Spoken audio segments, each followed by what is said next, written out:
You are now listening to Mondays with Mike Martinez. Hey guys, welcome back to another episode of Mondays with Mike. Today, I have my good friend, Adrian Hernandez. Mad respect for this guy in the real estate industry. He's from Orange County. He spoke at my event last year when I hosted a wholesale event here in Orange County. Yeah. I consider him one of the real estate kings of Orange County. What's up, bro? Thanks for driving out here. Bro. Hey, thanks for driving out here, bro. I appreciate it. Thanks for having me, man. What a great intro. I appreciate that. Of course, cool. Dude. So just so give some context behind how strong your presence is in the industry. You are an agent, so you have a brokerage in Orange County, and then you also wholesale at a high level, one of the highest levels that I personally know in wholesaling, and I know everybody. So introduce yourself, bro. Where are you from? How was your upbringing?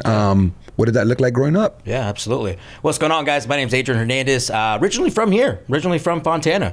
But I own 3 different companies. I own Brookshire Hathaway and Dana Point. And then I own a wholesale company, My Home Sold. And then I own a flipping company. So whatever doesn't get wholesaled, we fix and flip, right? And then buy and hold, which not really considered a company, right? That's just more long-term stuff. Yep. But to answer your question, I'm from here, originally from Huntington Park. Anybody from LA, originally from Huntington Park. Normal upbringing in LA, right? Family, gangs, all that nonsense, right? Moved to Fontana when I was in my teens when we moved to Fontana, and grew up around here, man. My uncle was the one who got into the business. He was the one who got my dad into the business. So my uncle started making paychecks as an agent. My dad saw it attractive. He moved out here. He became an agent. And so I've been around this real estate game since I was a kid. I've been transaction coordinating, running my dad's office since I was 12 years old, 13 years old. I literally knew what a 1003 was, right, at the age of 12, right? I knew how to fill out a loan application at the age of 12. So I've been around this for a long time. I've always had a dream to be a real estate agent. I always had a dream to own an office, own a brokerage in Orange County. That's always been a dream since I've been a kid, right? But I didn't just fall there, guys. I started here in Fontana. So I got to ask you this. How'd you end up in Orange County, bro? Dude, it's been a dream. So my mom took us there as a kid. I remember walking in San Clemente, and we were there, and I remember looking around, and I'm like, I'm gonna live here. Now, I've always been the kid that I would see a Ferrari, I would see a Lamborghini, I'd be like, I'm gonna have that, I'm gonna have. My mom always said, like, I was always asking questions about things. Anytime I would see something nice, I always wanted it, right? So I just think it was part of who I was, right? Coming out here made it worse because my uncle lived, had a house near Haven Estates, so that made it even worse. But I was in San Clemente, and I remember walking. I don't know how I remember this, dude. We're on the main street, and I just look up and I go, I'm gonna live out here one day. And my mom's like, yeah, sure. Dude, living the dream. So I get shit all the time from my buddies that are out in Orange County. They're always giving me shit. They're like, dude, when are you coming to Orange County? Like, what are you doing in the Inland Empire? Right. And now I'm starting to have aspirations of maybe moving there, maybe after my kids graduate high school. I wouldn't do that to them. Right. But one memory that I have of you, bro, is I was very impressed when I met you in February of 2020 at Krista Shark's Accelerator event. That was the very first seminar that I've had ever done in my whole life. I remember that. I was going out of business in collections in 2019. Yes. I was going to pivot and get out of collections and go into wholesaling 100%. Right. So I went to that event, and you are, but I remember you were very polished. Yeah. You were wearing a sports coat, and you had an Aston Martin. Yeah. And I was like, dude, this dude is a fucking baller. You were a huge inspiration, and I never shared that with you. No, you haven't. I appreciate that. You were a huge inspiration. And then I seen your Instagram. Your Instagram was popping. You had a strong social media presence. I'm like, okay. Yeah. I'm like, I could be like this dude. So wow. Coming from you, bro, that means a lot, because I look up to you. Hey, thank you. I appreciate that. Yeah. But there's things that happen in our lives that we're probably not even aware of how we're inspiring other people. Right. So I wanted you to know that I've grown a lot in the last 4 or 5 years. I've grown dramatically, like night and day, right? So I wanted to pay you that compliment because that's something that I've never shared with you. I appreciate that. You were a huge inspiration, and you were one of those icons that when I started my self-development journey, that's really what changed me, self-development. When I started my self-development journey, I always had this picture of you. I'm like, this dude has a huge brand on Instagram. He's driving an amazing Aston Martin. You know, he's very polished with his dressing. I'm like, that dude's he's a real estate professional. Heck yeah. And I looked up to you. So I wanted you, and I still do, that's why you're here. Bad luck, and I wanted you to know Bad that. love. So how did you get into real estate? We already talked about your background. Yeah.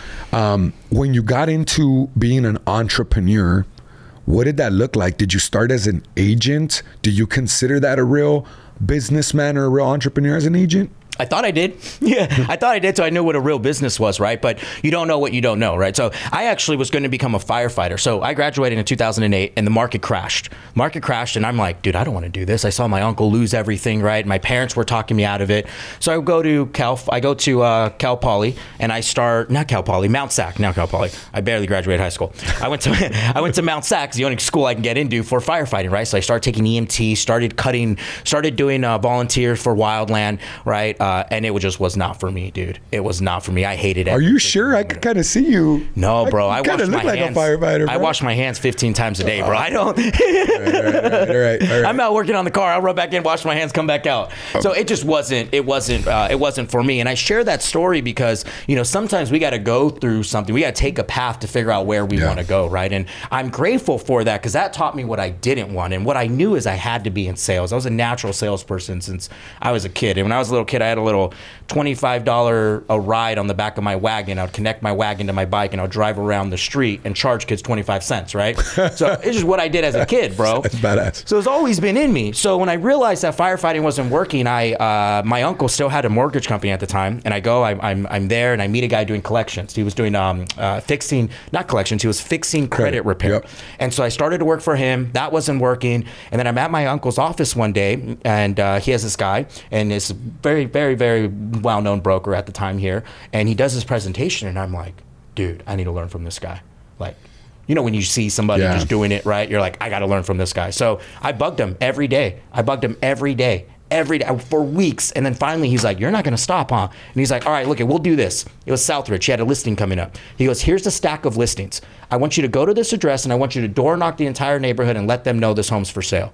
And I go, okay, what do I say? He goes, let them know the home's for sale. And he walks away, right? And I'm like, the fuck? And there's a lot of paper. There's not. Don't come back until it's gone, right? I want to say there's at least 500 freaking flyers in there. So I hit Southridge, 2 weeks, knocking all the doors. I have no idea what I'm saying. How old were you? 20. I was 20 at the time. No idea what I'm saying. No script. No nothing. Just the fact that there's a house for sale. And I'm knocking on all these doors. I'm sure one of them told me they wanted to sell. I'm sure one of them told me they wanted to buy, but I don't know nothing from nothing. So I'm literally making stuff up at the door, just getting people to see this house. I come back and I'm like, all right, I'm done. And he's like, what do you mean you're done? And I'm like, I knocked all the houses. All the flyers are gone. You didn't knock. And I go, I knocked on every single house. So they do an open house, and sure enough, tons of people come, dude. And he's like, well, you really? So at that time, that's when he hired me. And I was an assistant. I started off as an assistant to a broker. I did that for 6 months. And at the time, I was door knocking and doing open houses on the side, trying to find my first deal. I didn't have a license. I had no real estate license. I was just knocking and hitting open houses. Do you know about what year this was? This was in 2020. No, not 2011. 2011, because 2012 I got licensed. I was like, damn, Adrian, how old are you, bro? Sorry, 2011, 2020. This was 2011. 2012 I got licensed. Okay, so a year later you got licensed for mortgages? No, for real estate. I was knocking, looking for people looking to sell or buy a house. Oh, gotcha. Yeah. Okay. Yeah. Okay. So a year later you got licensed and you were still under this broker? So 6 months in of me being an assistant, I got my first deal doing an open house. So this is really important. This story is important. Have you guys ever wanted to do something, but it was highly inconvenient for you to do it? It was either raining or it was super windy or you were hungover or whatever the case may be, right? All the A huge time. inconvenience. That happens every day. And you ever notice when you take those actions, something amazing happens when it's inconvenient for you? You see, this was an inconvenient time for me to do an open house. And you guys from Fontana, you know the winds are gnarly. This was a gnarly day for winds. And I'm looking outside my window and I'm like, I am not going to do this open house. I'm living at my mom's house. I'm upstairs. I remember looking outside and I'm like, I'm not going to go do this open house. It's windy. And every voice in my head is telling me not to do it, Mike. And I'm like, you know what? Fuck this. I'm doing it. Can I cuss? I don't know if I can cuss. Anyways, Yeah, of course. I'm like, I'm doing it, right? I'm going. I go, I set up open houses in the wind. My open house signs are blowing everywhere, if you guys know North Fontana, and no one shows up until right before I'm about to close. And I'm closing up and a car pulls up. Mind you, I have no license at the time. I'm just doing an open house. And I know it's illegal. Get over it. It's 5 years ago. So longer than that. 10 years ago. 10 years ago. Well, statute of limitations is 5 years, right? Gotcha. So we're good. Gotcha. So sure enough, I'm packing up. Guy pulls up. I want to buy the house. And I'm like, he goes, I want to buy it. I want to make an offer. So I go, print out an offer. I have no idea what I'm doing, Mike. I have my dad prints out a residential purchase contract for me, puts it under his name. I show up to the house the next day, and we get the deal under contract. I literally read the agreement word for word because I have no idea what it means. So I'm reading it for the first time with them as they're signing this purchase contract. Learn as you go. Learn as you go. That was 6 months in from doing an open house. And at that day, I put my resignation in, and I was no longer an assistant. I became an agent. You still with the same guy though? Still with the same brokerage. Under his mentorship. Yeah, that was Intero Real Estate at the time. So when you got your license, did you feel like you were an entrepreneur? No, bro. When I got my license, no, not at all. I didn't even think it was. I just knew I was becoming a real estate agent. So you felt like an agent, like an employee of a broker. For sure. That's exactly what I felt like. So would you say, in your opinion, that that's still the case for those agents out there that think, well, I got my real estate license, I'm a businessman, I got my business going. Is that the case, bro? I thought it was, and then I realized that real estate agents, and here's just the truth, right? The truth. That's why people see the show. Yeah. Because we're brutally honest here. And you guys, I was an agent for 8 years. I door knocked and did open houses for 8 years while I managed an office and I owned an office. Running your own real estate business is not a business. Real estate agents, you're not business owners. Flat out. You may have an LLC, you may be an independent contractor, but you are not a business owner unless you have marketing expenses, income, right? You have a balance sheet, you have some sort of P&L. You're able to show that I legitimately run a business. If you are posting on Instagram and you're just getting random referrals here or there, you guys, I don't believe that's a business. The way I see it, Adrian, and correct me if I'm wrong because you're the expert in this field, I think that they're like intrapreneurs. Oh yeah, they're kind of they're kind of business people working under business people. We all know the contractor model, the 1099 model. Right. It's kind of like a barber working at a barber shop. Right. The owner of the barber shop is the business owner. Right. The barber working at the barber shop is an intrapreneur. Right. Because they're commission. Mike, just because you have an LLC or a corporation, that doesn't make you a business owner. And that's what I think what's half-assed backwards with social media. It's like, oh, I just got to I'm a business owner now. No, do you really know what a business owner entails?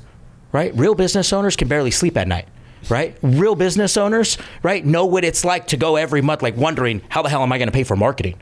Right? A real business owner knows what it's, there's a difference here. Yeah. We're not talking about hosting open houses. We're talking about owning a company. Now, as an agent, I didn't know any better. I thought I was until I got into actually owning a real company and I realized, wow, there's more to this. I love that. When did that happen?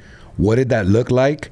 What challenges did you face? And then when did you realize like, oh shit, I'm a real business owner now? Yeah. So I first opened a brokerage. So I was selling here until I was 25. And at 25, me and who was my girlfriend at the time, Kellyanne, we moved to Orange County and we opened up our first brokerage, right? It was a partnership with the person I started with out here.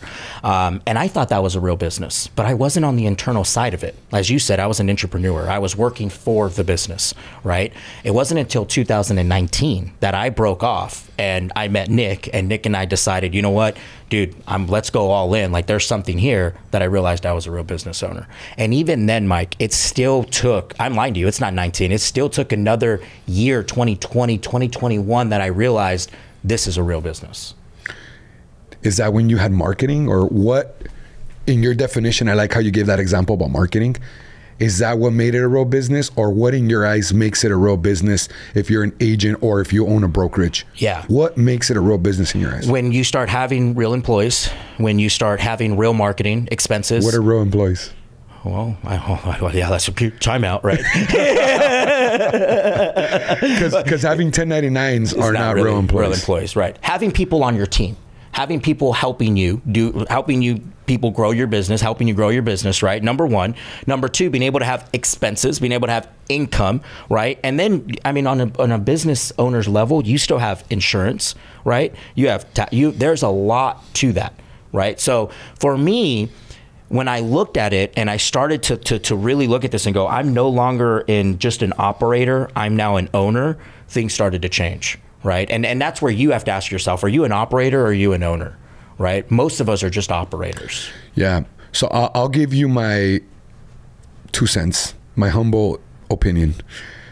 I think that if you're not at your office and it's making money, significant amount of money, where you recognize like you can live off of it and you're not there all month, I think you own a business. So if you're not there all month, right? All month, right? And you were able to pay all the bills, you were able to survive, you know, maybe you checked in once a week, I think you own a business. Yeah. So our buddy Nick Perry says that. I like that. He says, if you can't be taking shots on a yacht on a Tuesday, shout out to Nick, you don't own a business, you own a job. I like Nick. Shout out to Nick. That's so good, dude. And you know, I took business mastery for the God knows how many time. And Tony talks about that, right? Tony talks about a real business operates with you not there. If not, you're just a high paid operator. Correct. Right. And for all of us out there, right, I'm still 50-50. There's still 50% of me that's still in that operations. It's not there yet. Yeah. It's not there yet, but we're building it to get there. So transparency is one of my core values. Last month in December, we had one of my worst months in debt collections in the last 4 or 5 years. Probably not that long, maybe the last 3 years. We did 1.25 million. That is scary for me. People will look at that number and they're like, damn, bro, you're crushing it. Actually, I lost. I just got my profit and loss from my accountant a few weeks ago. I lost 100 grand. Oh, shit. I made 1.25 million and I lost 100 grand. Oh, shit. So it was pretty scary. So I came in stressed the fuck out. My team did not like me at the beginning of January. My team normally loves me. They hated me at the beginning of this month. And I know that I should be a good leader and not let my emotions take over and things like that. But I was so stressed out. I was mistreating everybody, being very aggressive with my managers. And I'm like, if you guys can't contribute and help me get to $2 million, which is our minimum, get the fuck out. Right. Like, I don't need you guys, because what did you do last month? We're failing. We're going bankrupt. I can only sustain this for like 6 months before we go out of business. Wow. You know? So this month, I basically said, I'm steering the ship. Everybody get the fuck out. I need support. I'm leading the company. And I'm happy to report right now, we still have a few days left, but we're going to finish at least between 1.8 and 1.9 million. Let's go. So we got back on track. My target's always 2 million. Right. That's my target, my minimum target. So we have some serious plans to get to, 2.2, 2.5. But the point is this. I did 21 million last year in revenue. I'm still stuck. Yeah. So am I a real business owner? I mean, I took most of December off. I'm sorry. I took most of December off and look at what happened. Right.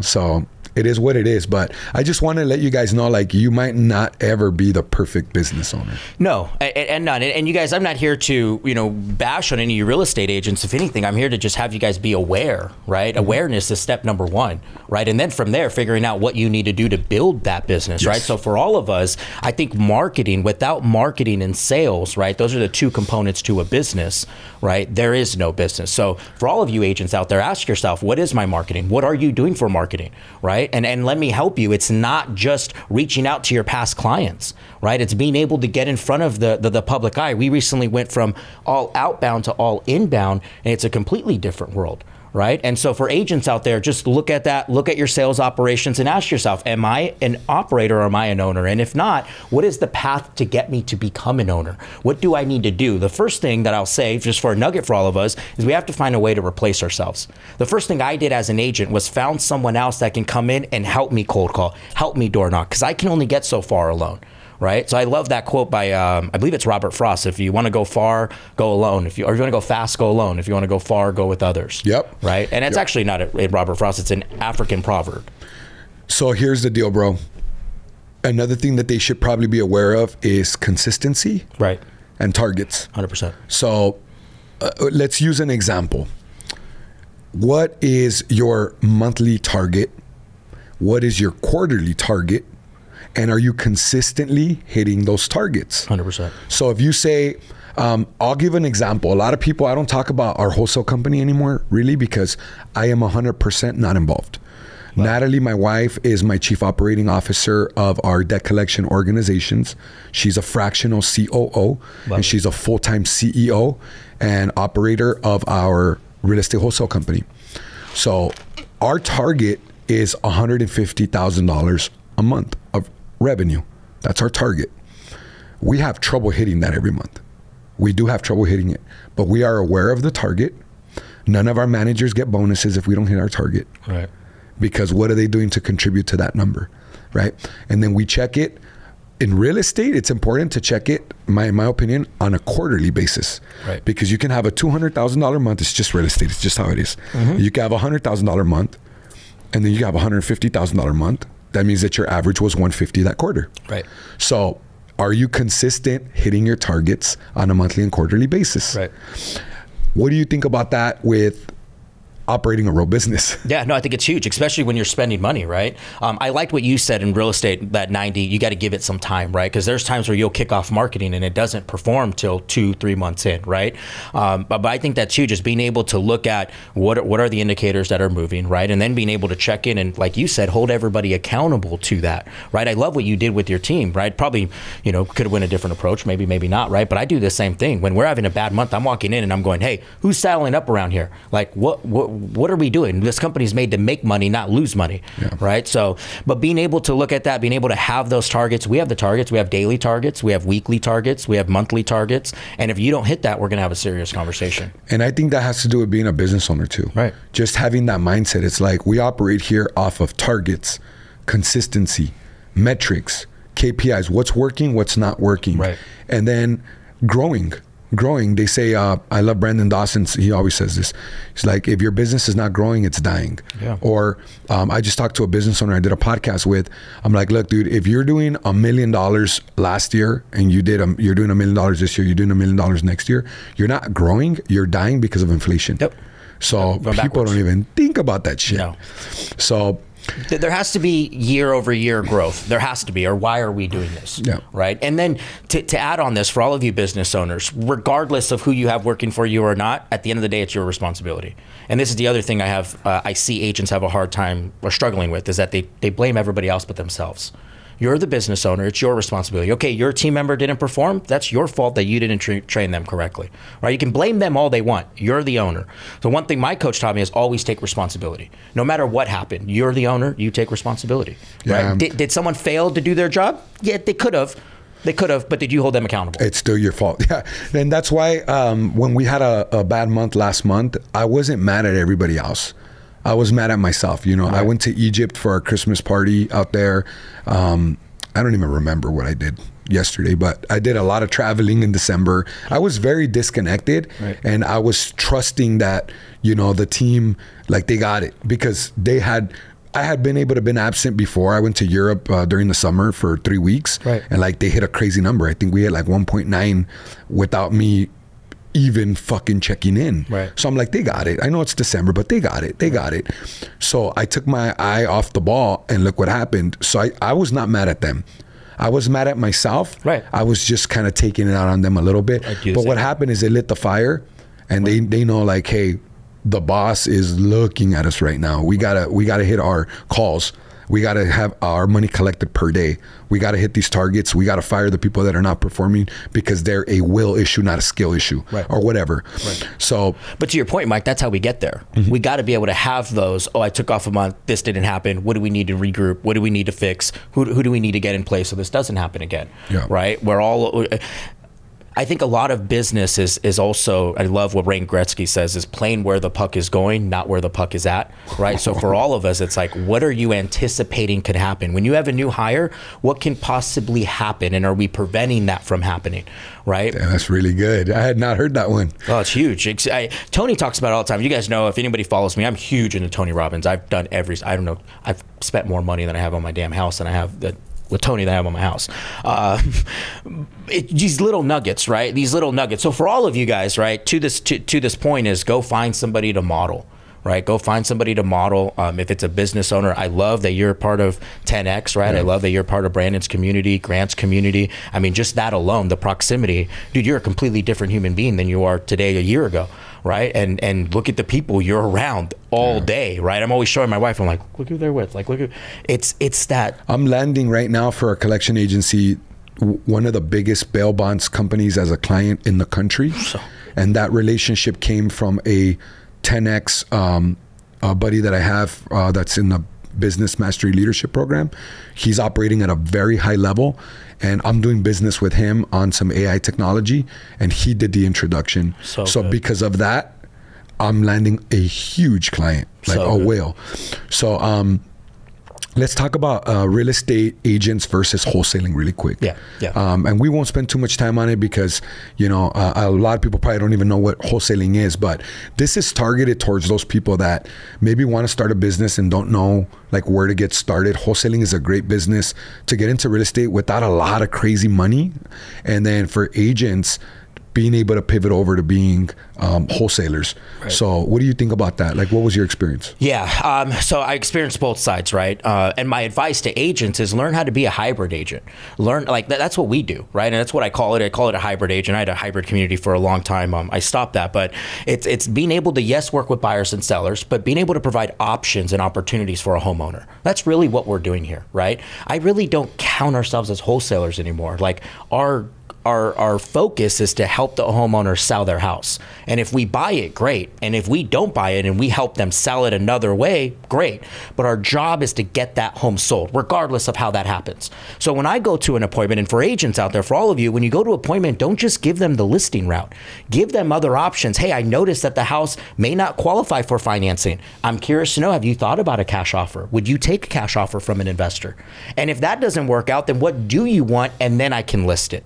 But being able to give a homeowner different routes, not confuse them, but based on what their needs and what their wants are in the situation, being able to guide them to the right point, right? And so like novations or net listings, we do a lot of net listings where the seller's like, hey, I want 400. Our cash offer was 300, but we know we can put it on the market and get 450. Are you doing it as a net listing? We're doing them as net listings. Dude, 2 years ago, I freaking discovered net listings, and I didn't know anybody that was doing them. That's all. I mean, majority of them are net listings. Because everybody's scared. Like I see all the agents are like, I don't know how to do one, or I don't know how it works, or whatever the excuse is. Right. They're limiting their limited belief, right? But I was trying to get agents 2 years ago when I was still in the industry. I was trying to get agents to come work for me to do net listings. Under like their brokerage, whoever they were, and they would just work in my wholesale company. But everybody's like, I don't know how to do one. I'm scared. My broker doesn't know. He doesn't want me to do it. I'm like, fuck, all I hear are excuses. So I just went with the novation route. Right. So we do novations all day. Yeah. And I don't know if I talked about this, but we did $1 million a year consecutively in 2022 and 2023. Last year, I don't know if it's because I exited the business, but Natalie took over 100%, and she only runs it part-time. Her team is phenomenal. Shout out to 247 House Offers. The team is great. They still ended up at around $750,000 of revenue. Dude, for part-time, that's crazy. We and Natalie are like I'm 100% not involved. I stepped out like about summertime last year, and then Natalie, she runs it for a couple hours a day, if that. So 247 team is great. But wholesaling, bro, do you see the potential is just massive? Like, would you say that your company makes more money on the wholesale side than on the agent side? Oh, 100%. You call it the retail side? Yeah, on the retail side, it's 20, not even. It's like 10% of revenue, of overall revenue. Wholesale is about 80%. Right? Dude, these guys, if you guys are agents and you're watching, I know I have a lot of people that follow me because of Data Skip and because of my presence in real estate wholesaling the last 3 years. I'm pretty known in the industry. If you guys are agents watching this is why I invited Adrian, because he knows what he's doing. He's in California like me. They say California is one of the toughest states to do business in real estate, wholesaling specifically. Right. So you guys that has to sink in. This is a professional agent, real estate agent, who owns a brokerage, who says that 90% of his revenue comes from wholesaling. Yep. Wake the fuck up, agents. Yep. You know what I mean? Yep. It's huge. This is where it's going in 2025. Yep. So what advice would you give them? Learn how to find off-market deals. Learn how to find fixers. Learn how to work with investors. If you guys don't know, come to Mike. Come to me. We'll help you out, right? And to that, let's go a layer deep. Shout out to Data Skip. Thanks, bro. We were huge outbound. What's outbound? Cold calling, text messaging, door knocking, you going to the homeowner, asking them if they're looking to sell. Our business changed in 19 because we changed the data. That's when we met, and no. I was on batch. We met. When did I skip to date? When did we skip over 2021, 2021, huh? Yeah, right. Because we were with batch. I was getting recycled data from batch, right? You get what you pay for. Actually, batch is expensive, bro. I was paying 15 cents a record. Oh, wow. For recycled data. So anyways, right? Yeah, it's recycled. So if you guys are going to cold call and you're going to spend your time texting, do it the right way, right? Get phone numbers from the right sources. Our contact rate, our appointment to contract signed rate, all of those rates increased when we switched over and started getting quality data. So let's talk. I know we wanted to put That's not a shameless plug. Sorry, that's not a shameless plug. That's the truth. We wanted to put an emphasis on marketing right now. So I'll give you just a quick overview of our operation. We have between 10 and 15 cold callers, telemarketers in our real estate company at any given time. Between 10 and 15. We'll never go below 10 of them. We have about 4 to 5 acquisition managers at any given time. But our only lead generation is telemarketing, aka cold calling and wholesaling. So it's all about your operation on being able to provide quality leads. Yeah. And it's all comes down to the training that you give your cold caller. So to start is pulling a list. Straight up, our main target is pre-foreclosures. Huge. Straight up, that's what we pull. That's our bread and butter. We pull pre-foreclosures. We get it skip traced through dataskip.io, like a lot of other big industry leaders do. And then we have highly trained telemarketers with great attitudes, great personalities, great mindsets that know what they're fucking doing. They generate leads and they hand them off to acquisition managers who are also very highly trained and skilled that are just converting, right? What would you say about that? What marketing do you do now? Well, so we were cold calling, text messaging. Now it's all inbound. So mailers, we do a lot of mailers, PPC. So we spend $100,000 a month in just PPC, and we run $100,000 in TV commercials. Wow, that's insane, bro. Yeah. So we're about 220, 225 a month in marketing. How big is your team? It's lean, bro. It's lean. We got 2 inside sales reps, 2 outside sales reps, a dispo, transaction coordinator, and then there's Nick and I. Are your acquisitions agents? So in-house, our inside sales, they're in charge of taking all the inbound calls and setting up the appointment for the closers. The closers are our outside sales, and those are the ones going to all the appointments. And they're all agents? Half of them are agents. The other half are in the process of getting their license. And if let's just say like Jordan's not licensed yet, if Jordan goes to an appointment and it happens to turn into a net listing, then he'll get Monse on the phone. Monse would walk them through it, and we send a DocuSign. That's beautiful, bro. Yeah. You have a beautiful operation. But we're changing it right now. We're changing to where everybody's licensed to where when you're there, you can get it signed right. So you don't need an agent to come and close a net listing. We'll have everyone do it right then. Dude, that's beautiful. Yeah. I love that, bro. Yeah, we'll have everyone do it. I don't want a 2-step. The second step's going to get them to go elsewhere, right? I want to get it signed right then and there. And our guys don't leave unless they sign it on the DocuSign. We'll wait. Your operation is very sexy. Thanks, dude. I keep it lean. Shout out to Doug Hopkins. Doug has really helped me. Shout out to Collective Genius. They've really helped me. Just little people. You guys have helped it beyond I can count. Chris, everybody has it's been a collective, right? Which is why I always talk about get involved in masterminds. I would have never met you had I not paid Chris to go to that event, right? You guys would be surprised what happens when you invest in yourself, when you show up to a community and you meet people. Yeah, I mean, I have a high level client with Data Skip who even though is not doing any more outbound, you still have a strong community that Skip Trace is with us because of you. Right. Let's give them your coupon code, because anybody that uses an affiliate, they get a deep discount. Yeah. Do you know your coupon code? It's Adrian9. Awesome. So what we're doing is setting up strong affiliates like Adrian to be able to you monetize on it. Like I got clients that are making $5,000 to $10,000 a month. We paid out, I think, like $200,000 last year in affiliates. Yeah, it was crazy, bro. Eric does well. Eric Klein. Shout out to my guy Eric Klein. He's my biggest affiliate. That's crazy. So, and Eric, you know, he has a massive call center. So that's awesome. That's stuff that we're working on as well. You know, I didn't want to get involved in it because it's going to distract me from my main company, is debt collections. Right. But there's such a big need for pulling a list. People don't know. New agents that want to learn how to pull a list, Data Skip will do it for you. Right. We'll pull a list for you. We'll get it skip traced for you. Oh, wow. And just right now, for those people watching, if you message Data Skip, we'll provide you with cold callers. Just for right now, we were not going to get into that industry. Same thing for home services. That's awesome. Home service space, bro, is huge also. They can utilize telemarketing, pest control, landscaping, roofers. Right now it's raining. Right. You call homeowners where you just did a roof or in the area, you're gonna land some business. Yeah. So what's your plans for the future, bro? What are you doing this year to grow? I know we always got to grow. Right. Yeah. This year, we have a very, very simple goal. Do 140 deals, do $7 million. That's the goal for the wholesale company. That's beautiful. Just wholesale? Just wholesale. Yeah, that does include. So fix and flip, I'll do another 2.5, about 2.5 in the fix and flip. The brokerage, you only open a brokerage to go broker. I haven't heard that one. You should make that a quote. You only open a brokerage to go broker, right? That's fucking... that doesn't do very well. It pays the bills.